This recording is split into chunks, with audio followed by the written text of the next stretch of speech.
Hello folks, and welcome to another backstage video. So we are starting a new series where we dig out some of the older games and minis we've stockpiled in the storage room, aka the Pit of Despair.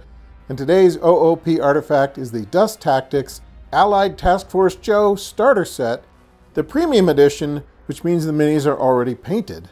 As you may know, Dust is a brand that has bounced from company to company and went through several incarnations for about 12 years, finally ending its run in 2022. But during that time, the companies involved released a heck of a lot of product for it. Here is the Dust Warfare Core Rulebook, written by Andy Chambers of Necromunda and Battlefleet Gothic fame, no less, and released by Fantasy Flight Games back in 2012. And this is the Dust Tactics Rulebook released by Battlefront Miniatures just 2 years later in 2014. And here is the Dust 1947 Rulebook, released just 2 years after that in 2016. As I mentioned, Dust bounced around and went through several iterations during its lifespan. Dust Tactics and Dust 1947 are kind of board games played with miniatures on a gridded mat, while Dust Warfare is more like a traditional tabletop miniatures game.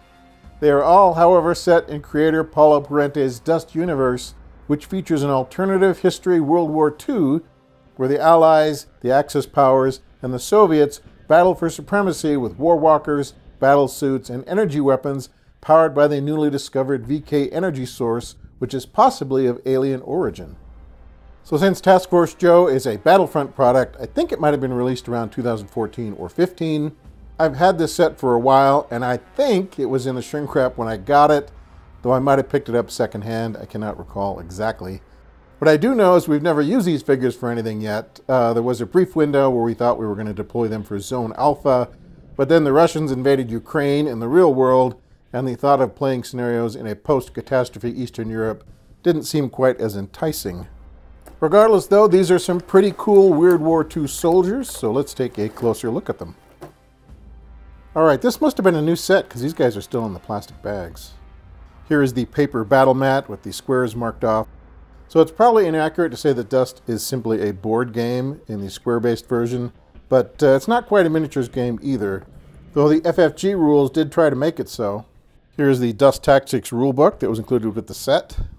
In this alternate history, Rommel and some of the other German generals overthrew the Third Reich, and so this set of Axis powers is not quite the same as the Axis powers we're used to in our reality. Here's the Allied forces, the Soviets, and here you can see kind of how the grid-based system works.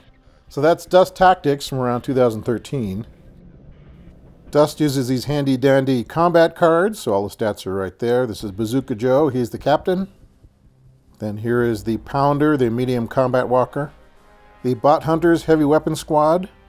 And the Grim Reapers Heavy Rangers Attack Squad. And here's some 2D terrain pieces. And an objective marker. That's kind of cool. Alright, let's take a look at the minis. I'm going to have to unwrap them though. You even get this nice 3D terrain piece. A tank barrier of some sort, and some proprietary dice. And here is the Pounder Medium Combat Walker, and giving credit where it's due, whoever manufactured this did a pretty good job. This is probably one of the nicer pre-painted vehicles that I've seen from any manufacturer. Nicely weathered with a few decals. So yeah, well done assembly line miniature painter, whoever you are. Now we'll take a closer look at the infantry. I didn't unwrap all of them, but these are representative of what you get. Here are a couple of examples of the Bot Hunters Heavy Weapon Squad.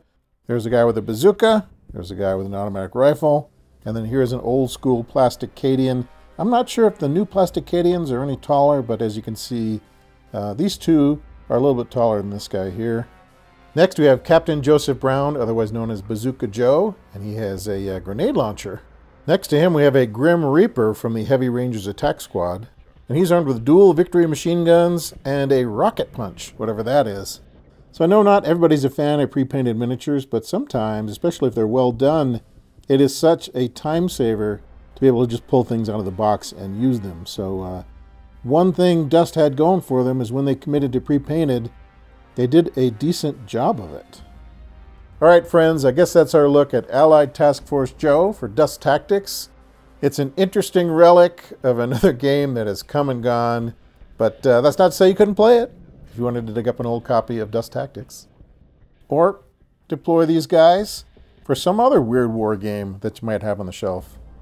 All right, that's it for today. Hope you enjoyed today's video. Do leave a comment in the comment section if you have any thoughts about Dust or other Diesel Punk Weird War II type games. We'll be back soon with some more stuff. But until then, take care of yourselves. We'll see you next time.